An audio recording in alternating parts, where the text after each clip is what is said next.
atese Uganda bulungi ku bulamu bwaffe mwebaze. Mu kusaba kw'amalya g'ekyemisana ku House of Prayer Ministries International, omusumba Aloysius Bulijjo akubiriza abakkiriza obutakoowa kunoonya Mukama Katonda waabwe kuba kitwala ekiseera kitono nnyo obulamu bwabwe okukyuka singa babeera bamwesigamiddeko. Ekigambo Mukama kiyaŋŋambye era kyenjagala obbagamba era nga nsaba kiyingire bulungi mu mutwe gwo. Kigamba nti Katonda takozesa kkubo limu. Bassebo ne bannyabo, ogenda kuva mu kusaba kuno nga feve ekujjudde, nga buli kye weetaaga bakikuwa mu linnya erya Yesu. Buli kye weetaaga nga bakikuwa mu linnya erya Yesu. Kati njagala kubakunga nga mbakubiriza okuva ku yaliwo okunaku olusooka jangu ku lunaku olusembayo. Naawe tekijja kukola bubi okukomawo olunaku lw'enkya mu linnya erya Yesu. Sande eno buli muntu agenda kuba alina obujulizi. Omusumba akkatiriza nti buli Katonda kyasuubiza ajja kukituukiriza, nga n'olwekyo abakkiriza balina okubeera abagumiikiriza mu ebyo bye baagala okutuukako. Katonda asobola okutuma omuntu yenna. Katonda asobola okukuba ekkubo lyonna. Katonda asobola okuyisa kyayagala okukuwa ewantu wonna. Osobola okuba nga gw'otunuulidde mu gyemu muzibu, Mukama n'atuma omulala. Osobola okuba nga w'otunudde tewali kigenda kuvaawo, si kubanga Katonda alemeddwa, naye Katonda n'akijja ewalala alemese aswaze ababadde bakulemesa. Kubira Mukama engalo ez'amaanyi. Katonda asobola okuswaza ade bakulemesa. Omuntu abadde akwekiisemu n'asigalawo nga yeekiise, Mukama n'amulekawo ng'alinga ssatu, gwe n'akwetoolooza n'agenda akukolera ekyamagero. Ekyo nsaba kikubeeko mu linnya erya Yesu. Ekyo nsaba kikubeeko mu linnya erya Yesu. Kitwale.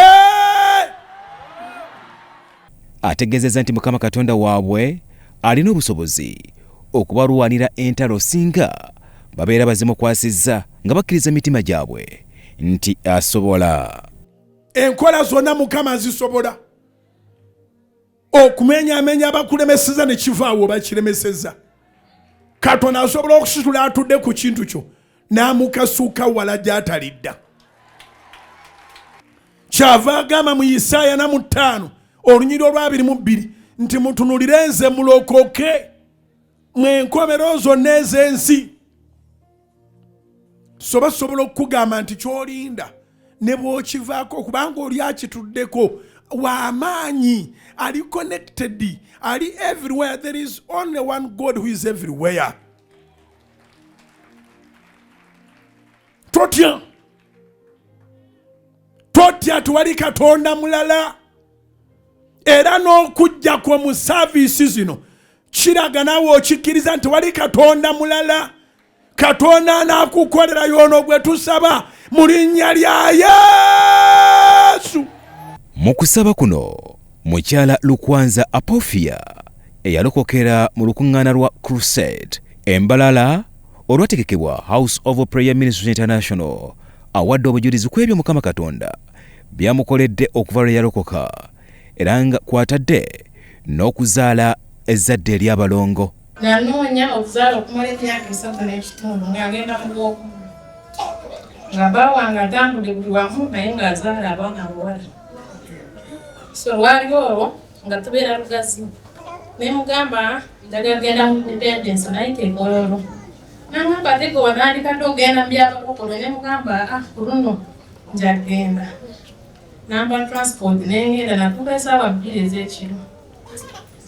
Gwe nasaba nga December nenfuna olubuto lw'abalongo. Wafuna olubuto lw'abalongo? Yes. Olubuto lw'abalongo nga December nabazaala mu gw'omwenda nga 7. Babuliza emyezi 1. Waswa ne ani? Ne Nakatu. Kati omwami agamba ki? Talina bigambo. Wamukyusira erinnya kati Saalo. Saalo ate nzaalirwa mulenzi omu.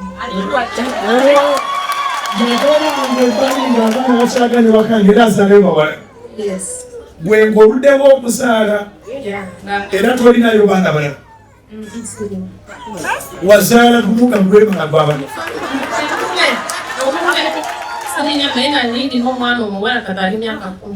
wali ozaala naye nga ate wazaala wala wamufuna amwana mufuna temunafumbirika kati omwami yalokoka nawe walokoka obeera temunalokoka